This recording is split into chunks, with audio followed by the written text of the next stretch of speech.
നമസ്കാരം. ലോകത്തിലെ ഏറ്റവും പ്രായം കൂടിയ ജട്ടി ഏതെന്ന് ചോദിച്ചു കഴിഞ്ഞാൽ ഒറ്റ ഉത്തരമേ ഉള്ളൂ. 1990 ഏപ്രിൽ മാസം 4-ാം തീയതി ഓസ്ട്രേലിയക്കാരനായിരുന്ന ആൻഡ്രൂ സെൽവറ്റോർ സെർവെല്ലി ധരിച്ചിരുന്ന ജട്ടിയാണ് ഇന്നും ജീവിച്ചിരിക്കുന്ന ലോകത്തിലെ ഏറ്റവും പ്രായം കൂടിയ ജട്ടി. ഇനിയും അത് ഏറെ നാൾ ജീവിച്ചിരിക്കും. അതായത് ജട്ടി രാജുവിൻ്റെ കേസ് അവസാനമായി തീർപ്പാക്കി അയാളെ ശിക്ഷിക്കുന്നതുവരെ, അതിനുശേഷം മാത്രമായിരിക്കും ആ ജട്ടിക്ക് ഒരു വധശിക്ഷ നൽകുക. 35 വർഷങ്ങൾക്ക് മുമ്പ് ഒരു അഭിഭാഷകൻ ആ കേസിൽ തൻ്റെ കക്ഷിക്ക് ജട്ടിയേ ഉണ്ടായിരുന്നില്ല എന്ന് വാദിക്കുക. 35 വർഷങ്ങൾക്ക് ശേഷം അതേ അഭിഭാഷകൻ ഒരു പ്രതിക്കൂട്ടിൽ നിൽക്കുമ്പോൾ അദ്ദേഹത്തിനു വേണ്ടി ഹാജരാകുന്ന വക്കീൽ വാദിക്കുന്നു, അല്ല, 35 വർഷങ്ങൾക്ക് മുമ്പ് അങ്ങനെ ഒരു ജട്ടി ഉണ്ടായിരുന്നു എന്ന്. എന്തെല്ലാം വിചിത്രമായ കാര്യങ്ങളാണ് ഈ ജട്ടി രാജുവിൻ്റെ കേസിൽ സംഭവിച്ചത്. അതെ, കാലം തീർച്ചയായിട്ടും കണക്ക് തീർക്കുകയായിരുന്നു. നമ്മളെല്ലാവരും തന്നെ ഒരു ഉണ്ട വിഴുങ്ങിയ വക്കീലിൻ്റെ കഥ പണ്ട് കേട്ടിട്ടുണ്ട്.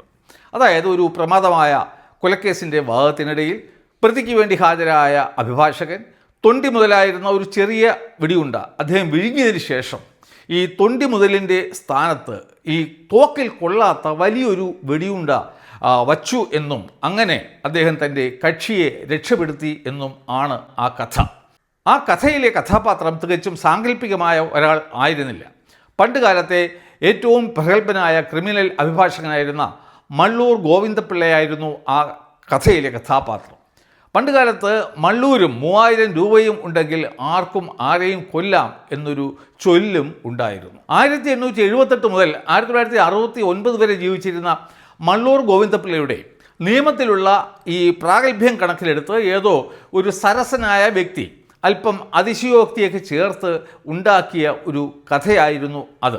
ആ കഥ ഇന്നും തലമുറകളിൽ നിന്നും തലമുറകളിലേക്ക് കൈമാറ്റം ചെയ്യപ്പെട്ടുകൊണ്ടേ ഇരിക്കുന്നു. അതിനുശേഷം കേരളം കണ്ട മറ്റൊരു പ്രഗത്ഭനായ ക്രിമിനൽ അഭിഭാഷകനായിരുന്നു കോഴിക്കോടുകാരനായിരുന്ന കുഞ്ഞിരാമ മേനോൻ.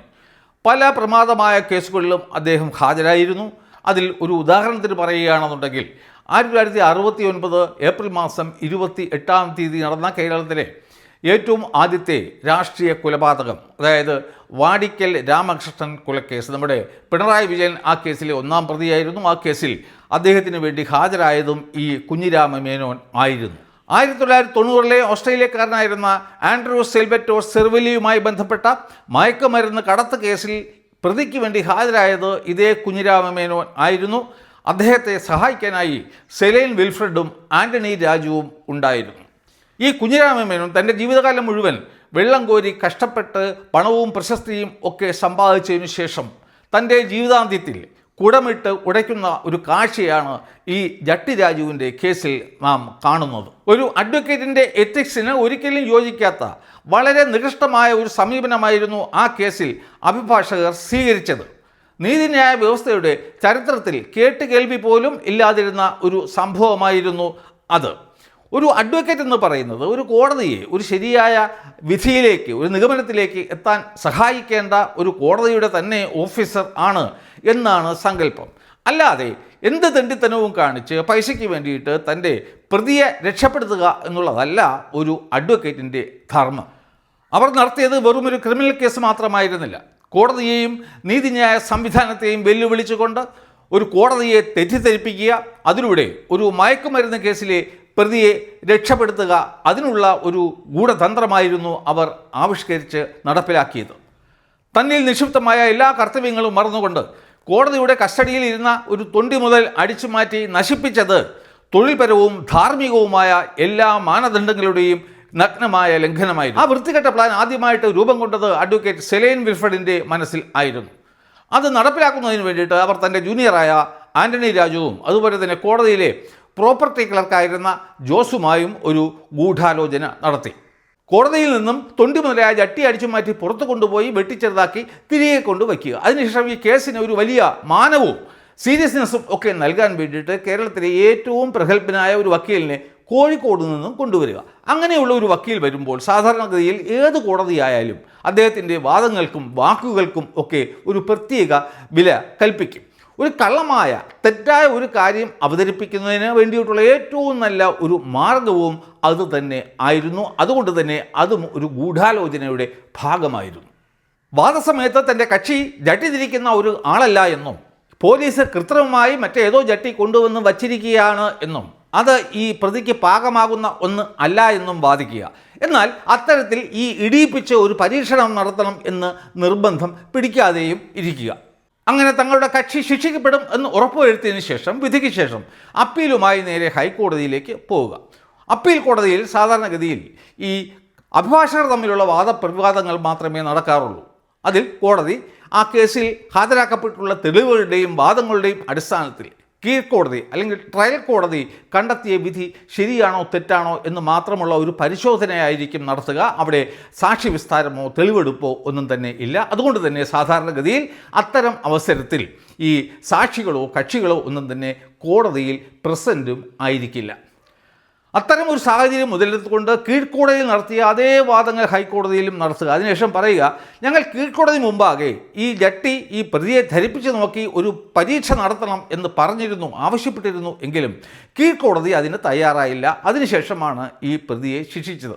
അതുകൊണ്ട് ഈ ഹൈക്കോടതി അല്ലെങ്കിൽ അപ്പീൽ കോടതി ദയവായി അത്തരത്തിൽ ഒരു പരീക്ഷ നടത്തിയതിന് ശേഷം മാത്രമേ എന്തെങ്കിലും തീരുമാനം എടുക്കാവൂ എന്ന് ഒരു നിവേദനം അവിടെ നടത്തുക. ആരാണ് നടത്തുന്നത്? കുഞ്ഞിരാമമേനോൻ. അപ്പോൾ സ്വാഭാവികമായിട്ടും ഹൈക്കോടതി അത് അംഗീകരിക്കും. അതിൻ്റെ അടിസ്ഥാനത്തിൽ ഒരു പരീക്ഷ രജിസ്ട്രാർ നടത്തും. ആ പരീക്ഷയിൽ ഈ രജിസ്ട്രാർക്ക് ബോധ്യമാവും ഈ ജട്ടി തീരെ ചെറുതാണ്, അത് ഈ പ്രതിക്ക് യോജിക്കുന്നതല്ല. അത്തരത്തിലൊരു റിപ്പോർട്ട് അദ്ദേഹം കോടതിക്ക് കൊടുക്കും. അതിൻ്റെ അടിസ്ഥാനത്തിൽ സംശയത്തിൻ്റെ ആനുകൂല്യം നൽകി പ്രതിയെ ഹൈക്കോടതി വെറുതെ വിടും. ഇതായിരുന്നു ഈ വക്കീലന്മാരുടെ പദ്ധതി. ഇവിടെ വളരെ പ്രസക്തമായ ഒരു കാര്യം ഉദിക്കുന്നുണ്ട്. അതായത് ഓസ്ട്രേലിയക്കാരനായിരുന്ന ഒരു മയക്കുമരുന്ന് കടത്തുകാരന് വേണ്ടിയിട്ട് കേരളത്തിലെ ഇത്രയും പ്രഗത്ഭരായ അഭിഭാഷകർ സ്വന്തം എത്തിക്സ് പണയപ്പെടുത്തിക്കൊണ്ട് എന്തിന് ഹാജരായി എന്നുള്ളതാണ്. അതിനുള്ള ഒരു ഉത്തരത്തിലേക്ക് നമുക്ക് പിന്നാലെ വരാം. ഗൂഢാലോചനയെ സംബന്ധിച്ച് പ്രതിഭാഗം അഭിഭാഷകർക്കും ക്ലർക്കായ ജോസിനും മാത്രമേ വ്യക്തമായ ധാരണ ഉണ്ടായിരുന്നുള്ളൂ. അപ്പോൾ പ്ലാൻ ചെയ്ത പ്രകാരം അഭിഭാഷകർ കോടതിയിൽ വാദങ്ങൾ ഉന്നയിച്ചു. അതായത് ചൂടായിരുന്നു, തങ്ങളുടെ കക്ഷി അന്ന് അണ്ടർവെയർ ധരിച്ചിരുന്നില്ല, ഇപ്പോഴുള്ള തൊണ്ടി മുതൽ അദ്ദേഹത്തിൻ്റേതല്ല, പോലീസ് കൃത്രിമമായി കൊണ്ടുവച്ച ഒന്നാണ്, അത് ഈ പ്രതിയെ ഇടിയിപ്പിച്ച് ധരിപ്പിച്ച് നോക്കുകയാണെങ്കിൽ അത് അദ്ദേഹത്തിന് പാകമാകില്ല. പക്ഷേ ബുദ്ധിപൂർവ്വം അവർ അത്തരത്തിലൊരു പരീക്ഷണം നടത്തണം എന്ന് കോടതിയെ നിർബന്ധിച്ചതും ഇല്ല. ബാക്കിയൊക്കെ ചരിത്രമാണ്. അഡ്വക്കേറ്റ് കുഞ്ഞിരാമമേനോൻ്റെ വാദങ്ങളെ അതേപോലെ അംഗീകരിച്ചുകൊണ്ട് സംശയത്തിൻ്റെ ആനുകൂല്യം നൽകി പ്രതിയെ ഹൈക്കോടതി വെറുതെ വിട്ടുവെങ്കിലും ഈ ജട്ടിയുടെ കാര്യത്തിൽ ഹൈക്കോടതിക്ക് വളരെ വലിയ സംശയമുണ്ടായി. ഹൈക്കോടതി കരുതിയത് ഈ ഉത്തരവാദിത്വം ഇല്ലാതെ ഈ പോലീസ് ഏതോ ഒരു ജട്ടി അവിടെ കൊണ്ടുവച്ചു എന്നുള്ളതായിരുന്നു. അതുകൊണ്ട് തന്നെ വളരെ ശക്തമായ ഭാഷയിലാണ് ഹൈക്കോടതി അന്ന് പോലീസിനെ വിമർശിച്ചത്. നിരപരാധിയും സത്യസന്ധനും അന്വേഷണ ഉദ്യോഗസ്ഥനുമായിരുന്ന ശ്രീ കെ ജയമോഹനായിരുന്നു ആ പരാമർശങ്ങളുടെ പ്രധാന ഇര. എല്ലാവരും, അദ്ദേഹത്തിൻ്റെ കൂട്ടുകാർ ഉൾപ്പെടെ പലരും അദ്ദേഹത്തെ സംശയദൃഷ്ടിയോടുകൂടി വീക്ഷിക്കാൻ തുടങ്ങി. തുടർന്ന് അദ്ദേഹം ഹൈക്കോടതി വിജിലൻസിനെ സമീപിച്ച് ഈ കാര്യത്തിൽ അന്വേഷണം വേണമെന്ന് ആവശ്യപ്പെട്ടു. 35 വർഷങ്ങൾക്കിപ്പുറം ജട്ടി രാജു ശിക്ഷിക്കപ്പെടാൻ ഇടയായ കേസിൻ്റെ ജനനം ആരംഭം അവിടെ നിന്നും ആയിരുന്നു. തുടർന്ന് 1994 മുതൽ ഇതുവരെ വളരെ വിചിത്രമായ മാർഗങ്ങളിലൂടെയായിരുന്നു ആ കേസ് സഞ്ചരിച്ചു കൊണ്ടിരുന്നത്. തികച്ചും വളരെ ഇൻട്രസ്റ്റിംഗ് ആയിട്ടുള്ള ഒരു സ്റ്റോറിയാണ് അത്. അതുകൊണ്ട് അതിനെക്കുറിച്ച് ഞാനിവിടെ പറയാൻ ഉദ്ദേശിക്കുന്നില്ല. അതൊരു പ്രത്യേക വീഡിയോ ആയിട്ട് ഞാൻ നിങ്ങളുടെ മുന്നിൽ പിന്നാലെ അവതരിപ്പിക്കാം. 35 വർഷങ്ങൾക്ക് ശേഷം ഈ പുതിയ കേസിൽ ഈ ജട്ടി രാജുവിന് വേണ്ടി ഹാജരായത് മറ്റൊരു പ്രശസ്തനായ അഭിഭാഷകനായിരുന്നു ശാസ്തമംഗലം അജിത് കുമാർ. എന്നാൽ അദ്ദേഹത്തിന് പണ്ട് ഈ കുഞ്ഞിരാമമേനോൻ വാദിച്ചതുപോലെ അന്നത്തെ കേസിലെ പ്രതിക്ക് ജട്ടിയെ ഉണ്ടായിരുന്നില്ല എന്ന് വാദിക്കാൻ കഴിയുമായിരുന്നില്ല. ആ കേസിലെ വിഷയം, ആ കേസിലെ പ്രതി ധരിച്ചിരുന്നതായിരുന്നു ആ തൊണ്ടി മുതലായ ജട്ടി എന്നുള്ളതാണ്. എന്നാൽ ഇവിടുത്തെ വിഷയം അങ്ങനെ അല്ല.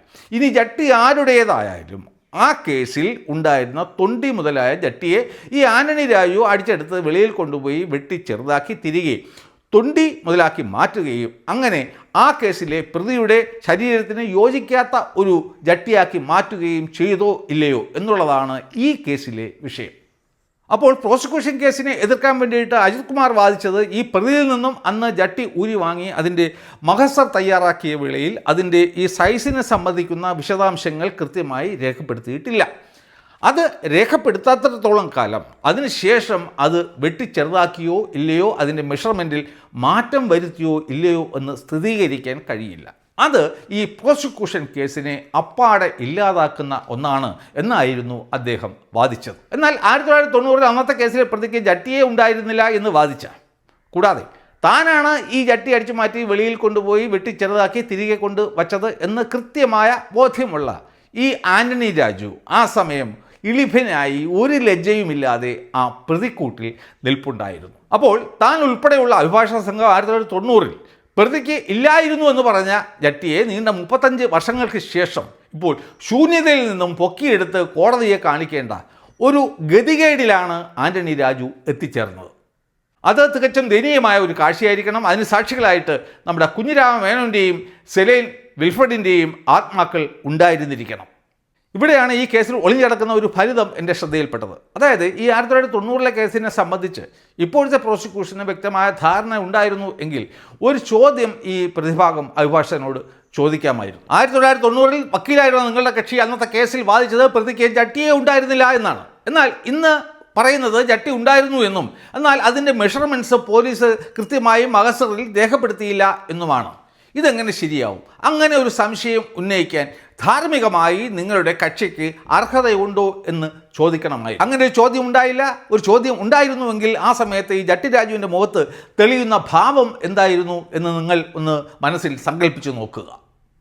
അപ്പോൾ 1990 ഇല്ലാതിരുന്ന ഒരു ജട്ടിയെ 2025 ശൂന്യതയിൽ നിന്നും സൃഷ്ടിച്ചെടുത്ത് അതും പൊക്കി പിടിച്ചുകൊണ്ട് നിൽക്കുന്ന മാന്ത്രികൻ ജട്ടി രാജുവിനെയാണ് ഞാൻ എൻ്റെ തമ്പനെയിലിൽ ചിത്രീകരിച്ചിരിക്കുന്നത്. കഷ്ടമെന്നല്ലാതെ എന്തു പറയാനാണ്. കാലം അങ്ങനെയാണ്. എനിക്കിപ്പോൾ ഓർമ്മ വരുന്നത് ലിയോ ടോൾസ്റ്റോയുടെ ഗോഡ് സീസ് ദ ട്രൂത്ത് ബട്ട് വെയ്റ്റ്സ് എന്ന വിഖ്യാത കൃതിയാണ്. നീതി, സത്യം, അതുപോലെ തന്നെ ദൈവിക വിധി എന്നിവയൊക്കെ സംബന്ധിക്കുന്ന ഒരു ഗുണപാഠ കഥയാണത്. ആ കേസിലെ നായകനായിരുന്ന അക്സിയോനോവിച്ച് താൻ ചെയ്യാത്ത ഒരു കുറ്റത്തിൻ്റെ പേരിൽ ശിക്ഷിക്കപ്പെട്ടു. എന്നാൽ വളരെയേറെ വർഷങ്ങൾക്ക് ശേഷം ഒരു ദൈവിക നീതി പോലെ അദ്ദേഹത്തിൻ്റെ നിരപരാധിത്വം തെളിയിക്കപ്പെട്ടു. സമാനമായ ഒരു അവസ്ഥയിലായിരുന്നു ഈ കേസിലെ അന്വേഷണ ഉദ്യോഗസ്ഥനായ KK ജയമോഹൻ. ആത്മാർത്ഥമായിട്ട് കേസ് നടത്തിയിട്ട് ഹൈക്കോടതി പോലും അദ്ദേഹത്തെ സംശയിച്ചു. മറ്റുള്ളവരുടെ കാര്യം പറയാനും ഇല്ല. ഏതിനും 10-35 വർഷങ്ങൾ കഴിഞ്ഞതിന് ശേഷം ആണെങ്കിൽ പോലും ഇപ്പോൾ അദ്ദേഹത്തിന് നീതി ലഭിച്ചിരിക്കുകയാണ്. അവസാനമായി എന്തുകൊണ്ടാണ് ഇത്രയും പ്രഗത്ഭനും പ്രശസ്തനും ഒക്കെ ആയിരുന്ന കുഞ്ഞിരാമ മേനോനും അതുപോലെ തന്നെ സെലൈൻ വിൽഫ്രഡും ആന്റണി രാജുവും ഒക്കെ കൂട്ടുചേർന്നിട്ട് ഇത്രയും ഹീനമായ വൃത്തികെട്ട ഒരു കൃത്യം ചെയ്തത് എന്നുള്ളത്? ഞാൻ എൻ്റെ കഴിഞ്ഞ വീഡിയോയിൽ പറഞ്ഞിരുന്നു, ആ പഴയ കേസിൽ പ്രതിയായിരുന്ന ആൻഡ്രൂ ഒരുപക്ഷെ ഒരു സമ്പന്നനായ വ്യക്തി ആയിരുന്നിരിക്കണം. അതുകൊണ്ടാണല്ലോ അദ്ദേഹത്തിന് ഇത്തരത്തിലുള്ള അഭിഭാഷകരെ എൻഗേജ് ചെയ്യാൻ സാധിച്ചത് എന്ന്. എന്നാൽ ഈ ജഡ്ജ്മെൻറ്റ് വായിക്കുമ്പോൾ അതിൽ ഈ ജട്ടിയെ കുറിച്ചിട്ട് പരാമർശിക്കുന്നുണ്ട്. അതായത് നീല നിറത്തിലുള്ളതായിരുന്നു, പഴകിയതായിരുന്നു, മുഷിഞ്ഞതായിരുന്നു, ദ്രവിച്ചതായിരുന്നു എന്നൊക്കെയാണ് ഈ ജട്ടിയെ പറ്റിയിട്ട് ഈ വിധിന്യായത്തിൽ വിവരിക്കുന്നത്.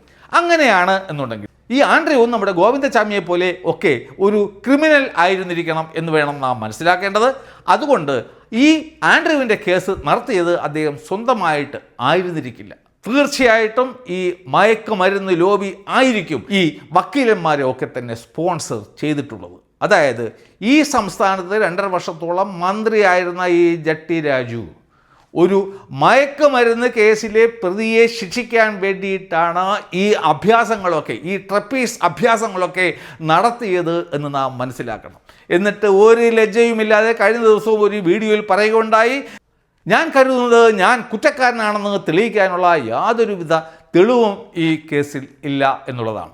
അതുകൊണ്ട് തന്നെ ഈ കേസിൽ എന്തൊക്കെയായിരുന്നു തെളിവുകൾ, അത് എങ്ങനെയാണ് തെളിയിക്കപ്പെടുന്നത്, അതിനെ സംബന്ധിച്ചും ഞാനൊരു വീഡിയോ ചെയ്യുന്നുണ്ട്. അപ്പോൾ തീർച്ചയായിട്ടും ഞാൻ ആ വീഡിയോയുമായിട്ട് നിങ്ങളുടെ മുന്നിൽ വീണ്ടും വരുന്നതാണ്. അപ്പോൾ ഈ വീഡിയോ നിങ്ങൾക്ക് ഇഷ്ടപ്പെട്ടു എന്ന് ഞാൻ കരുതുന്നു. ഇഷ്ടപ്പെട്ടുവെങ്കിൽ സദയം ഇതിനെ ലൈക്ക് ചെയ്യുക, ഷെയർ ചെയ്യുക, കമൻറ്റ് ചെയ്യുക, സബ്സ്ക്രൈബ് ചെയ്യുക. അപ്പോൾ അടുത്ത വീഡിയോയുമായി വീണ്ടും കാണുന്നതുവരെ നന്ദി, നമസ്കാരം.